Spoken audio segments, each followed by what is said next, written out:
as part of the PFA. So you've got 4 of us here today that have gone from professional sport. Some of us are still in professional sport. And also we're starting to move on, starting to think about life after, well, for one, the body starts failing you, obviously, and life after professional sport. So we've got Eva Moscrop, who was a jockey and retired a few years back now and has got a coffee shop. We've got Scott Agnew, who is still playing football and has started up his gym, also does education now for personal trainers, works alongside the Scottish PFA. And also we've got Rhys Gill, who is still playing, throwing his body around on a rugby field.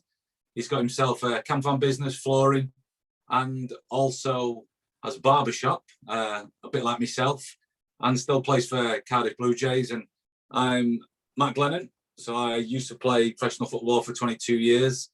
I've got hairdressers, beauty and barbering, also a goalkeeping academy, and also work for the BBC as a pundit covering Yorkshire football clubs. So we're going to get started. Eva, we're going to come to you first. After a life riding around on a horse, very physical job, very intense job as well. What did we go into next? Give us your story. Yeah, when I stopped race riding, I wanted to work for myself. So I opened a coffee shop in Newmarket.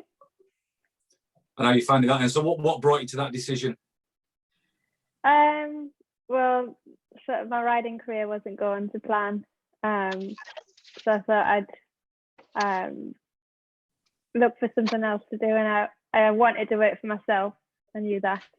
And I've lived in Newmarket for 6 years now, and there was sort of like a opportunity, I think, to open somewhere nice in Newmarket, because there was sort of lacking a nice place to go to. Yeah. Open it myself, and it'd be nice for like friends and other people to come to and visit. Yeah, so look, Market a bit of somewhere nice to come to, really. Yeah, and also a nice transition as well, because you can also bring all your friends in from your horse racing days, and you've got that little connection still between your past career and what you're doing now. Yeah, it has been nice. I get to see sort of friends every day that they just come in for coffees or whatever, and then sort of making new friends as well, like the loyal customers. You get to know them all really well, so that's nice. It's the same in say the barbershops and everything I do. You get to meet a lot of people as well. So Eva, so we're going to come back to you in a second. We're going to move on and meet everyone. Then when they get stuck into the way businesses when we transition. So we've got Scott Agnew, so still playing football yourself. Scott, so give us a little bit of background of what you've got into while you're still playing football. Yes, I'm still playing part-time football at the moment. I've been in and out part-time and full-time professional football for the last 16 years. So the latest time I went part-time, I decided to open a gym. I was doing a bit of personal training. It kind of fit nicely around about my football. And that kind of led from having a gym to turning into an education centre, where we now qualify lots of various different athletes and your normal body to become personal trainers, massage therapists, and various different other qualifications. So were you one of them lucky people, Scott, who had an idea quite early on in your career what you wanted to go into after you were finishing playing? Well, while you were still playing, obviously, but the big picture afterwards. Yes, I was always, even when I was full time, I was personal training round about my training. I was always aware, as I'm sure you're aware, that the money in football, certainly in Scotland, is not going to keep you forever. So I was always trying to do something round about my career, whether that's personal training. Then I moved on to tutoring, and obviously we have the business now. So I was always doing little bits. Yeah, you're lucky, because I was 31 before I decided, because it was just my hairdresser before my hair started disappearing, asking me what I'm going to do when I finished playing. And as I say, it'd been 16, 17 years a professional, and then starting to think of what you're going to do. And I find it quite daunting. So quite lucky that you've managed to get into something still really early and sat there.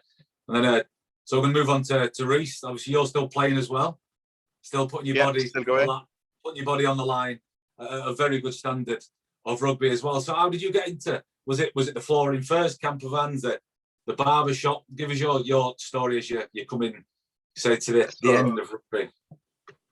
So I began around 8-9 years ago. Started off with property first, ventured into property and started doing little bits and bobs. We needed the flooring for that place and found out that there was a bit of a niche. There's a bit of a shortage of places available where we were living. Yeah. So then we started looking into it, and then we started Stores to Floors then, which was 6 years ago. We built that up over the last few years, and that's running pretty well now, really good. Yeah. Pretty successful with it. So, and it's also meant now that we're not needed there so much.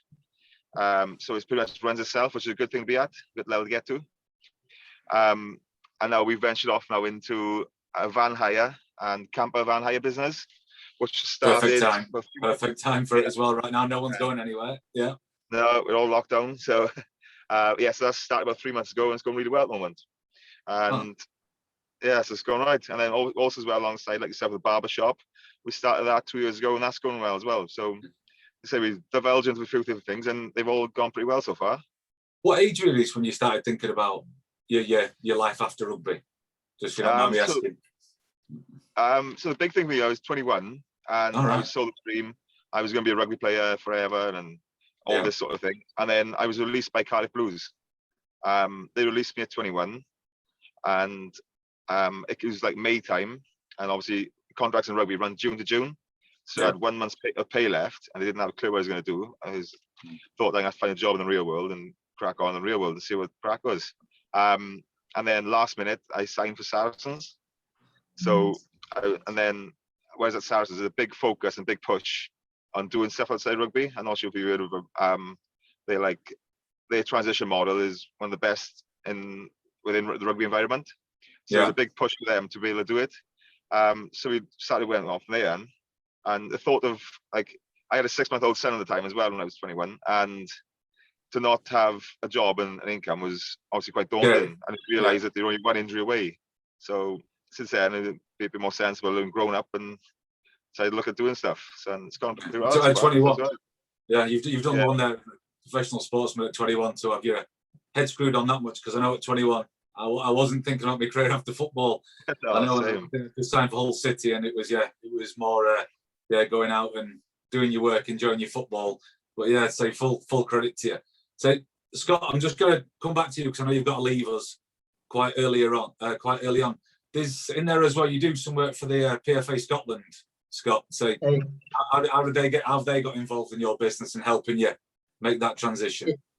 Yeah, so we've got a partnership with the PFA. I'm obviously a member from playing professional football in Scotland. So as soon as we got the gym turned into an education centre, I spoke to Michelle, it was at the PFA, it's now Chris, about having a partnership. We really support the football. Like, I've been through the journey, so we give them big discounts, we give them lots of support, we give them career help as well. We've got links with most chain gyms across the UK now, like David Lloyd, Pure Gyms. We've got a partnership. So a lot of these, as you'll know, and as you all know, these footballers have got skills that they don't even know, whether that's timekeeping, whether it's their attitude, determination, all of these things. So all we've been doing is kind of bringing them in, giving them sufficient qualifications, and then supporting them into a career in fitness. Yeah, and personally, how are you finding combining still playing and setting up business? I went part-time about, I think I was 33, 34, Halifax. It was still a full-time league, but I went part-time, setting up the shops and the goalkeeping academy. So you're talking going from 2 hours, 3 hours a day, getting paid pretty well for it, to about 70 hours a week and getting paid nothing for it for quite a long time, till things start obviously working out. What was it like when you first began? It was challenging. When I opened the gym, I was actually full-time. I was full-time at St Mirren at the time, and I was going to training and coming home at lunchtime, going to the gym, working till late at night and getting back up and going to training.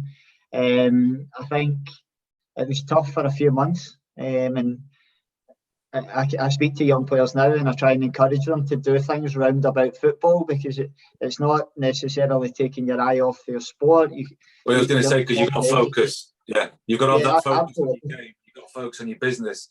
And now, as you've gone part-time, but when you were full-time then, and people like to chuck, accusations at you if you have a bad game, he's spending too much. gym. He's not focused on his football club. Did you have any of that sort of problem when you were doing that? Yes, I did. I spoke to Kate about this. I remember, like, I would be trying to promote my business on Twitter, for example, and I would have, like, St Mirren fans just saying, just you worry about your own performances, or worry about Saturday. And I think there needs to be a switch of mindset. I think players are sometimes worried to be loud about things they're doing off the park in case people think that they've took their eye off the ball. That a lot of players that we speak to, and I think it's becoming clearer for players now. I think more people are doing other things off the park. Yeah, definitely. And same for you, Rhys, as well. Oh, he just disappeared on me. You're back in there. And the same to you as well, because you're still playing, you're still getting stuck in, still say putting your body on the line on a regular basis. Do you get any sort of problems combining the two, concentration levels, fitness levels? You know what I mean? Do you find slight distractions along the way, or have you managed to, you know what I mean, separate that business and that sport and be totally focused on both?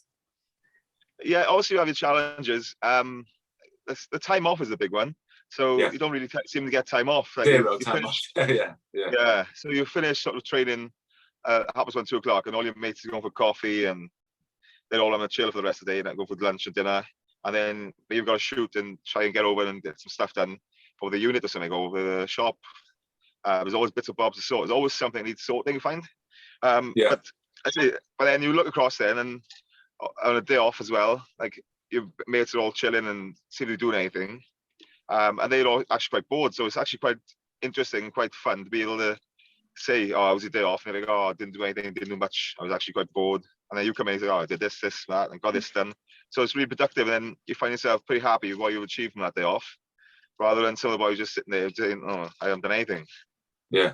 I remember well, my early career was, Quincy was on at 2 o'clock, Murder, She Wrote was on about 3 o'clock, and I'd be asleep by 4, and that's it. And I look back now, and I wish I'd done the same as what you've done, same as what Scott's done.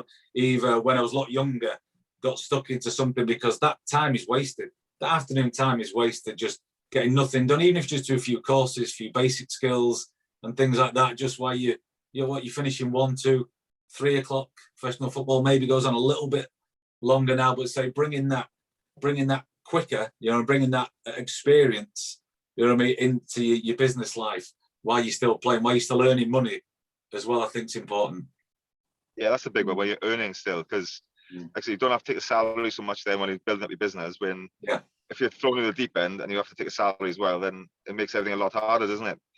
Yeah, it doesn't. Say, Eva, coming back to you there, because obviously, is it the PGA that sorts out helping you transition from riding, being a jockey, and that sport you were into helping you? Did they help you in your transition from that?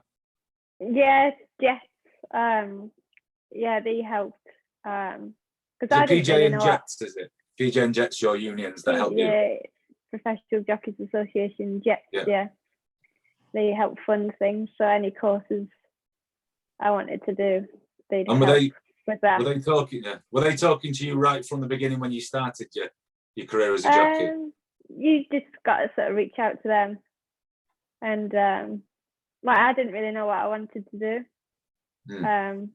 I did my A levels and then went into riding, and then I didn't really know what I wanted to do to start with, so I just continued riding out in the mornings, doing like training, really, just sort of more as a hobby thing. And then was thinking about, what should I do?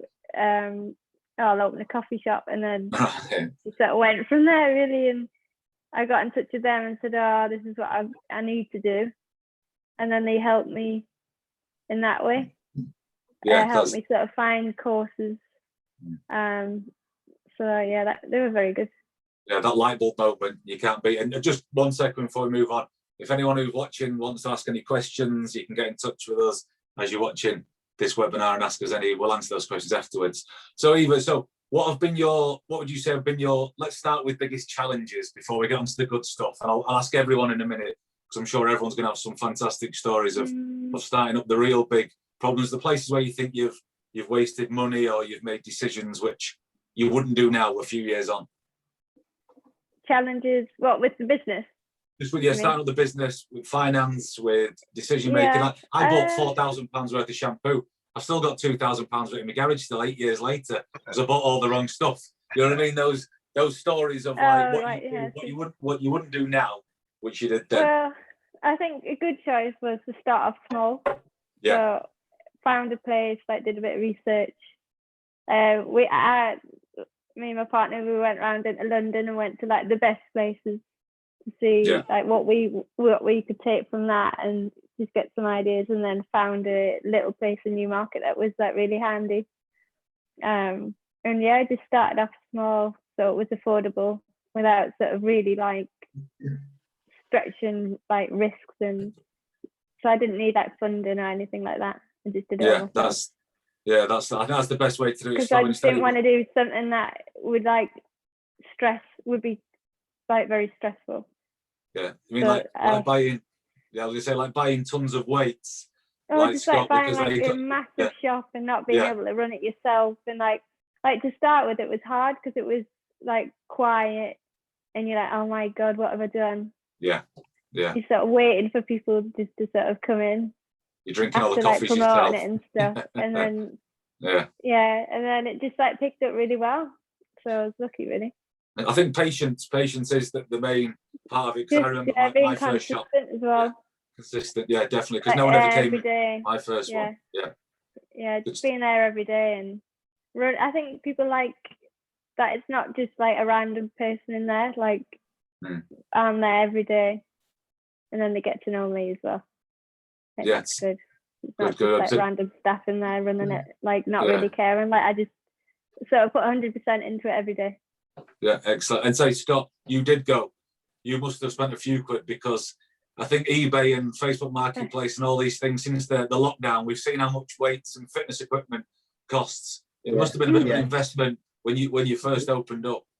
We did, Matt. We had to put a huge investment in it, but it was a huge gamble as well. We had about £150,000 worth of equipment on our payment plan. So we were paying it back over 4 years at maybe £2,500–3,000 a month before we had one member. So we had this plan, and literally, if I hadn't sold memberships, I don't know where it would be at the moment. But it gave us that desire to go and do it. I remember doing early bird offers before the gym even opened. We had sold like 100 memberships, and that covered like so many months' payments of the equipment. So I'm not saying it's the right way to do it.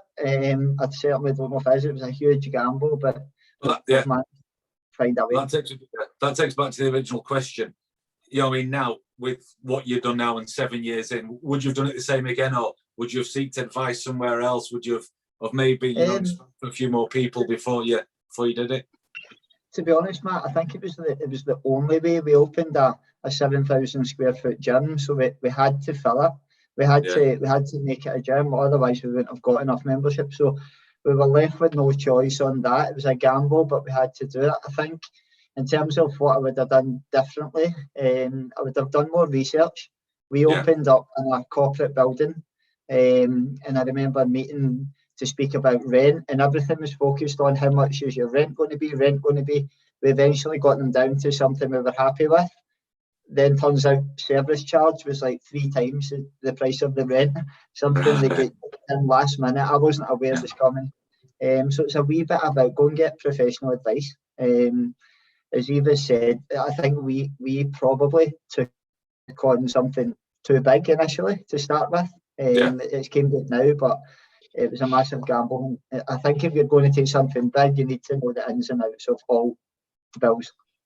Well, say, Rhys, that was something you must have done, especially in your property, because we all know you can buy bad property, you can buy bad things. So did you start off, obviously you bought in your houses, getting that advice early days, and has that fed into your flooring, camper van business? Because again, once you start moving to camper vans and mobile homes, you're talking expense as well. So has that early knowledge of business helped you transition through what you're doing now?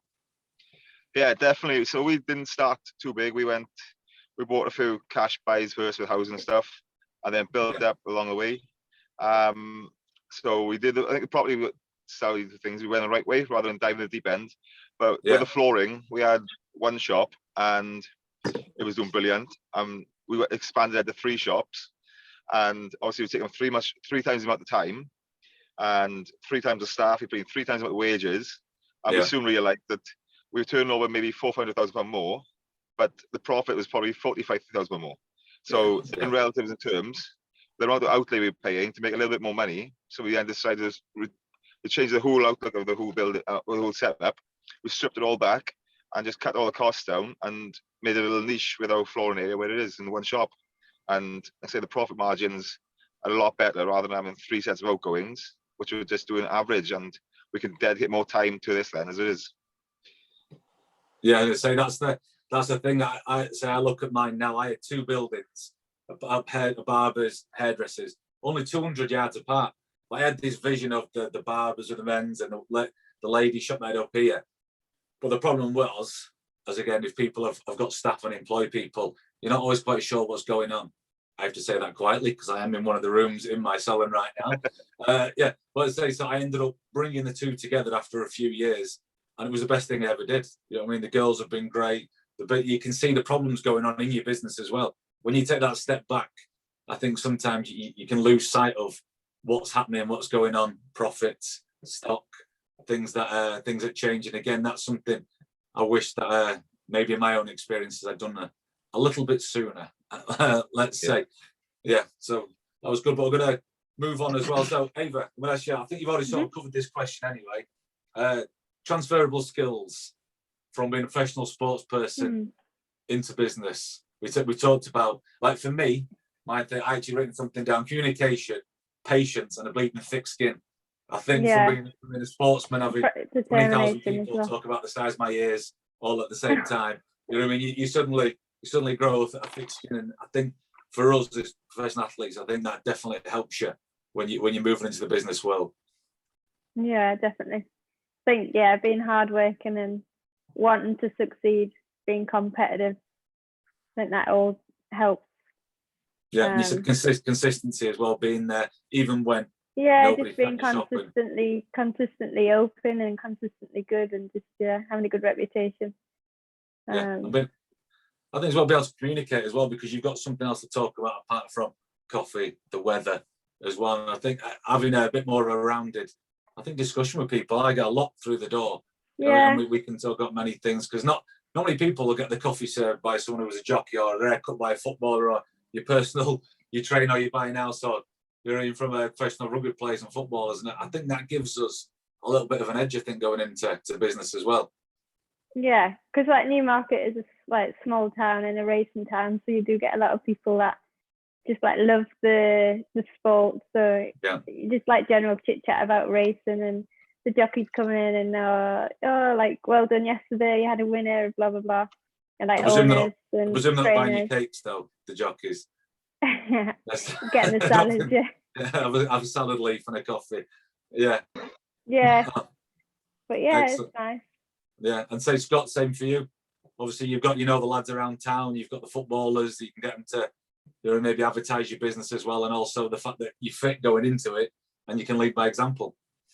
Yeah, absolutely. I think there's a lot of qualities and standards that you've got to maintain to play professional sport. And I think if you've got that, you can always upskill whatever field you're going into. So we use the gym facility's got 14 PTs. I think 10 of them are maybe professional footballers. And certainly the amount of PTs and sports massage therapists we qualify from various sports shows that they can turn their hand to it and create a successful career. Yeah, and I think Rhys, yours is stamina. I think from your sports, with the amount that you've got on with a minute, dropping kids everywhere as well, and everything you've done. Say from again your early start in business and rugby, what would you say is the main thing that you've taken from your rugby career into your business career? Just on your point there about how employable sports people are, I think they're massively employable. Because if you asked me this question 6 years ago, I would have said, what skills can we bring? We haven't got anything. We're not qualified in things. You see people who have got all these degrees and all these things on paper, but we, as rugby players and sports people in general, I think we're so employable in terms of our skills, in terms of being able to get stuff done, get a job done, get sorted. And have pride in it. Yeah, so we've gone through so many staff in our job, in our industry, because people just want to come to work, sit there from 9 o'clock, go home at 5, pick up their wage. You're not driven, not determined, not motivated at all. So I think professional sport, you've got such a big background in getting success and getting a job on the line that they're hugely employable, and they don't realise that until, well, I wouldn't realise that. 6 years ago, I would have said that I wasn't employable at all. Whereas now, I would happily employ a load of rugby players and sports people from my experience in the past, compared to a normal person in the real world. Professional pride. Absolutely. Yeah, professional pride and wanting to get the job done. And they say there's nothing worse. You know, we all know if you've had a bad day at the sport that you're playing, there's nothing worse. It's the same you've had a bad day at work. Well, some people, as you say, 9 to 5, go home, and that's it. I've actually introduced now into my businesses like a bonus scheme, a bit like football. You know what I mean? The more money you earn, the more money you earn. And we do it that way to try and drive people. Any little edge you can give them, like you talk about the 5s and 10% in professional sport, I'm trying to take that into my businesses as well. So, like I always say, the more I earn, the more you earn. The better the shop runs, the better everybody's life is. And it does seem to help a fraction. At times, some people can't get it. That's massive. It goes a long way. The little bits, I think, like the little touches that you appreciate in your job, transferred into ours, goes a long way. So like we say, we give the guys bonuses as much as possible. We got a holiday let down in West Wales, and they get to use that twice a year. They get 2 weeks in book for that. So, and then little things that you don't get with you work for Tesco's. So if we do ask them to say, "Oh, mate, can you stay until that was 5 today rather than that was 4?" and they'll happily give it back to you. So it's give and take, and they will go that extra yard for you and an extra few inches just to get a job on the line. Well, I've just emailed my CV to you, Rhys, as well, so you can have a read of that. I'll come and get a job off you. Yeah, so Scott, we've got 3 minutes left with you before you have to go off to your game. Just give us a rundown how COVID and the pandemics, in your business, how you've had to progress, how you've had to move it on, transition, do everything to deal with what's going on in the world right now. So when COVID hit, we had a full-time personal training course. So it's a 6-week course from Monday to Friday, 9 to 5. We had one in Derby, Birmingham, Manchester and Glasgow, all running halfway through it when COVID hit. So I literally had no choice. They had all paid for the PT course. So we quickly, literally overnight, built an online platform. And we had over 100 people all on Zoom with a tutor, taking them through the course on a full-time basis. And we were the first provider to actually do that and provide that support. Literally, it was like in person, but over Zoom, because that's all we could do, obviously. So we reacted, I think, quickest in terms of to our online platform. We got pre-recorded lectures. I remember getting all the staff in at once. We got every lecture, we got behind the camera, we got everything recorded, created platforms, got electronic manuals. It was all day, every day we were working on this online platform. And what it done, it took geography out of the question. I was sending tutors to Nottingham, to Manchester, to London to see 4 or 5 people. Now everything can be done completely remotely. So in terms of business performance, we can sign someone up from anywhere. Whereas before it was causing problems to get tutor support. So is that something you're going to carry on with when hopefully the world goes back to normal? 100%, 100%. It's almost doubled, if not trebled, the business in terms of sign-ups, just because it's so convenient to people to study online. What we do now, they do all theory at home. I think there is still an aspect of, certainly for personal training, to meet with a tutor and walk through things practically. But they can do 90% of the qualification remotely at their own pace now. Ah, excellent. Right, Scott, it seems that you're a box-to-box midfielder. You told me before we came on air. You get yourself off to your game, and hopefully we'll catch up again. Cheers, buddy. Thanks, everyone. Cheers. Good luck tonight. Good luck. Cheers. So, Eva, we're going to obviously move on to your business. I know you've had to adapt. You've had to do different things. What have you had to do during this pandemic? Well, we went 100% takeaway. Yeah. For a while. And how have you found that? Good, actually. Yeah, it's been good for the business. We've been busier because we were a small shop. We weren't limited by seats. We were just like doing loads. It didn't matter how big we were. We were just sort of. Has there been an added expense? Have you had to advertise more, also, bring other systems in? No, not really. And in Newmarket, a lot of the chains closed down. So like we've got Starbucks, Costa near us. They just closed down, and then we were like the only ones that were open. So we picked up a load of like the chain drinkers, and then kept them, obviously, because the coffee's much better. So kept all them, and then like the workers had nowhere else to eat. So then they found us, they stumbled upon us, and then we've kept them as well. So it's helped us massively. We've done really well out of it. Oh, good. It's not. Yeah, it's nice to hear some good stories. But there was a little bit of peer pressure to start with, like, oh, you're going to close, you have to close, da da da. So we did close for 6 weeks during like the first like hard lockdown. Yeah. And then realised we could open up as a takeaway, so we just went for that, and carried on. Never closed since. Yeah, excellent. Obviously, we we'll be back open. We had to close. We've been closed about 9 months, I think, this year. The goalkeeping academy. BBC cancelled my show because I couldn't go into the studio. It was, it's good to see that people obviously have done well, because somebody has to do well these terrible situations. Yeah, we do feel lucky. Like people come in and they're like, "You're the only person I've seen all day," and we're like, obviously, like people. Like life has just been so noble for me. I've been seeing loads of people. Really lucky. Oh, good. And so, Rhys, obviously you've got the barber shop in there. Property, I know, could carry on to an extent. People were still buying. It was a bit trickier. Obviously, the no holiday homes and flooring. We allowed to go in people's houses during lockdowns. So it's been a bit of a mixed bag for us. So property-wise, over the last 12 months, we haven't bought a single property, which is a bit of an exception because there's been nothing out there. Obviously, the market's gone rife, it's gone crazy, and there's been nothing really promising to buy. It's not worth taking the risk or the punt because its prices are through the roof. So we haven't touched anything there. The barber shop's also been closed, like yourself, and we obviously cover the rent and stuff. But our employees they're not employed, they're on self-employed basis. So we haven't had to be covered with that. So which is a blessing in disguise, really, rather than going down the employed route for us with that. And then the flooring has gone absolutely mental, been crazy. So the first lockdown we had to close, but we were allowed to work remotely. So we would do it working on a cash and carry sort of artificial grass because everyone's in their gardens. Oh yeah. It was lovely weather the first lockdown. The artificial grass has gone through the roof. So we were able to deliver that to people's doorsteps without going in and breaking COVID rules. So we managed to stay open for that and got a lot of work done with that. And since the second one's reopened, it's been crazy again with the floorings. Everyone's at home, everyone's got their furlough money and not working. And they're all doing their holidays. Yeah. So they're all cracking on at home and doing their house up. So it's been great for us on the flooring side of things. And then obviously that led to the van hire. So local van hire business closed. So we saw a bit of a niche there, and it was something we wanted to launch, and we've gone for it. And the last couple of months that's going okay. So touch wood, that will keep growing, hopefully.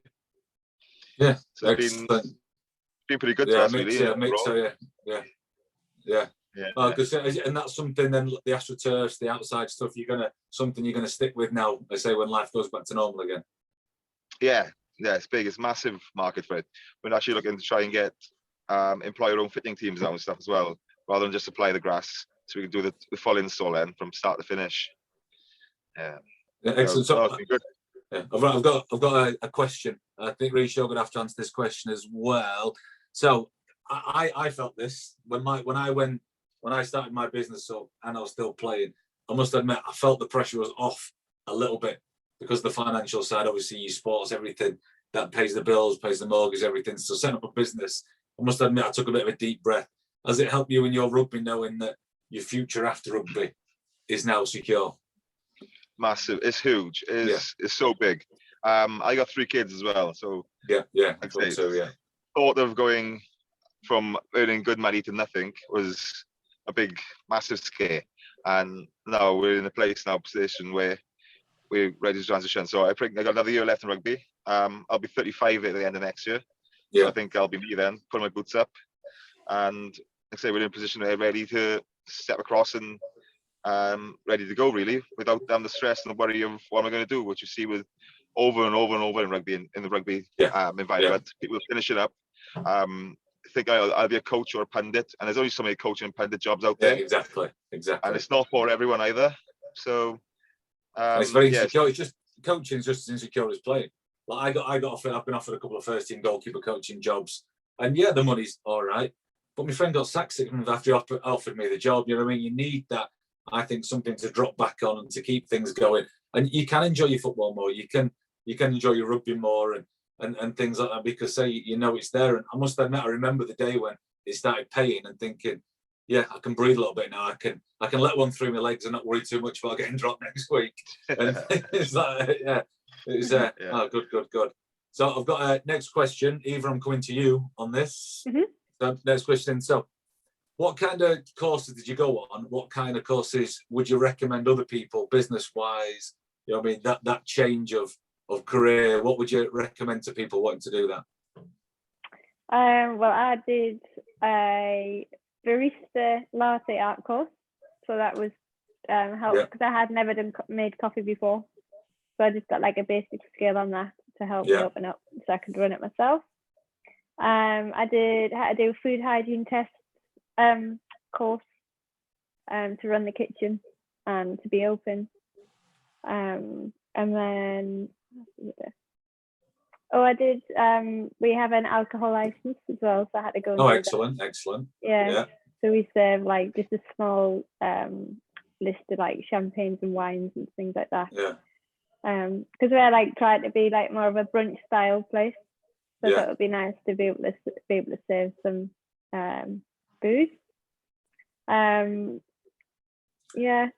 Is there anything you'd wish you'd really, done? I think The part of the question is as well, is there anything you'd wish you'd done when you were starting up course wise, or something else maybe? I think when I did media studies A levels, that definitely helped me for marketing and promoting the business. Like pretty good on the sort of computer and Instagram and things like that. I did accountancy, but I wish I sort of tried a bit harder in that. Because that's always good. Like good to do that. Because I sort of struggle with that side of things, like the accountancy, the sort of admin sides of things isn't my forte. No, not mine. So I should have probably done like a business course or more of an accounting course. So, but I didn't know I was going to end up doing this. So exactly. Rhys, did you do anything?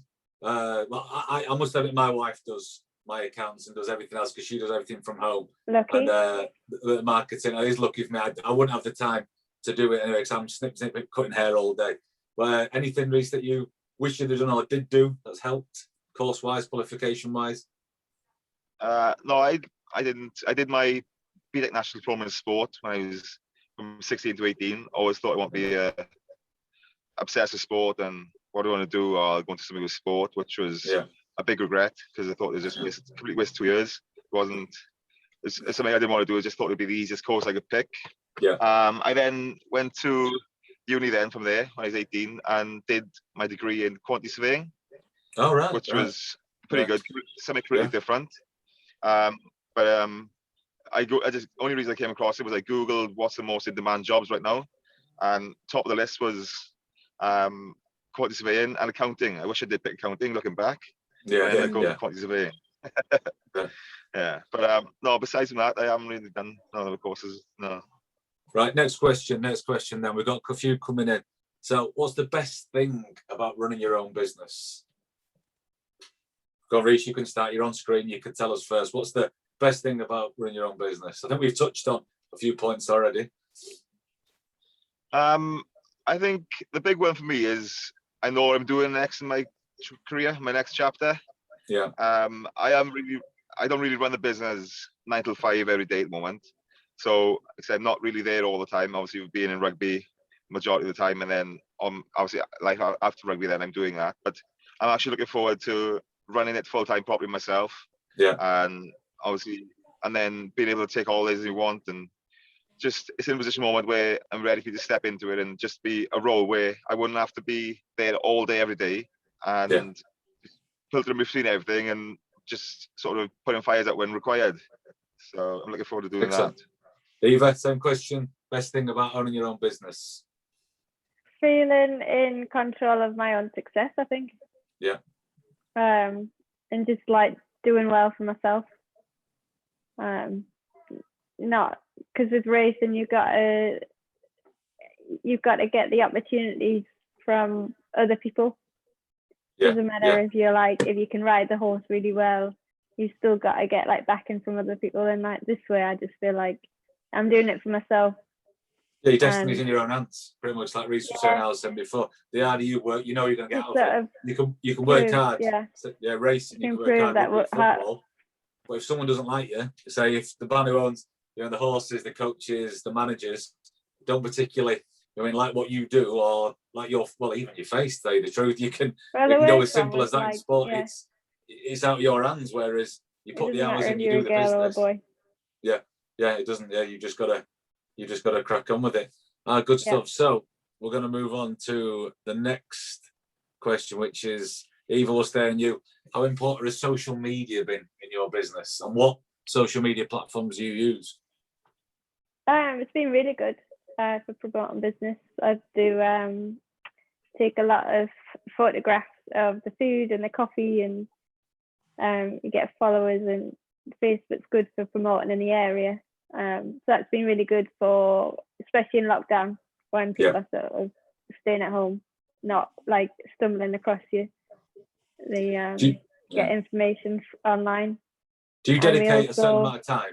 Do you dedicate a certain amount of time for your social media a week, or you just go as and when you do a thing? Oh, that looks fantastic. Snap it, put it on. To be honest, whatever looks good at the time, I take a picture and then stick it on Instagram and Facebook. I just do it that way. I don't sit there and like take an hour out of my time. I just sort of do it when I need to do it. Yeah, well, when it takes you. And we have like daily specials, so like I'll every day I'll sort of post up what the special is, and that's really good. Like the amount of messages and things we get, like save us one of them, and it's really nice. Yeah, that's when social media could be nice. And Rhys, same to you. Do you use social media? Do your people use social media around, or are you there on your iPhone before a scrum trying to get something on your Instagram? It's massive, isn't it? It's a free tool to get your name out there, get a brand out there, and it's invaluable really for us in terms of offering promotions and getting things out for what we want. I don't really use it in my sport really. I don't really, in terms of like trying to promote rugby and stuff on there, it's not for me. There's too many keyboard warriors and stuff, and it's not worth the hassle. So rather than getting debates with people and just put much up, put the odd photo up now and then. But like in terms of business, I think it's huge. Yeah, we try to put a post a day. Yeah, I actually pay to boost Facebook and Instagram. I find that quite good because you can hit certain demographics, you can hit the people in your local area as well, and it's a very cheap way of boosting your business, Facebook and say Instagram and things like that. So we're gonna move on to the last little bit now. This is the most important bit. So last bits of advice for current players thinking of setting their own businesses. What are the worries, would you say, going into it? And where are we going? And should you really just be focused on your sport than the life after sport? We're living proof that you can do both. So that bit of advice for people that are looking to get into something. Me or Rhys, you can pick off. Yeah, go on, Rhys. For me, it's a case of as long as you're willing to dedicate the time for it, then you can do anything. I think I've got no experience in property prior to starting. If I ask my wife, she'll tell you I'm terrible at DIY. I can't put anything on the wall. I can't hang things on the wall. But we've renovated. I can't tell you my properties we've renovated. And flooring, I had no idea with flooring when I decided to go into that. I've never fitted a floor in my life. The van hire, but I've never cut hair. We've got a barber shop. I've never cut a person's hair. I think that if you're willing to put your time into it and you can put the right people in the right places, then you can do anything. Like nothing say we can't open a vet. I mean, for example, I never got any experience with dogs or anything or cats, but I could open a vet and put a vet in place and you can manage it and It's literally anything you want to do, put your mind to it, you can do it, I think. Yeah. And Eva, same to you, sort of advice for people who are looking to, get out of sport and go into business. What sort of advice would you give them? Yeah. Say, like, if you're not happy with how things are going and you can't really control it, then you need to sort of get some sort of control over, like, the next chapter of your life and career, because it was pretty, like, it was tough, like, giving up racing. I didn't want to do it, but I just knew I had to. Like, I was just wasting my time. I was getting older, and you think you're happier for it? Yeah, definitely happy. Yeah, it was hard to begin with. Like I said, I didn't know what to do, but yeah, come out better now, and everything's going well. So there's always something, as long as you work hard and determined to make a success. Yeah, I think we're saying as well, getting the right advice. Obviously, we've talked about the PFA, the WRPA, the PGA as well. Everyone, all our unions, just go out there. I think we say to any people that are having to move on in their sports or build while they're in sports, go out, get their advice, talk to people.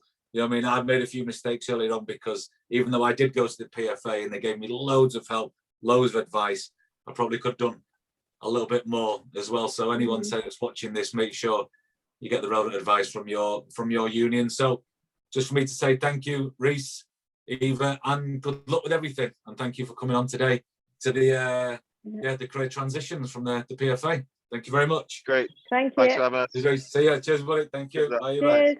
Bye.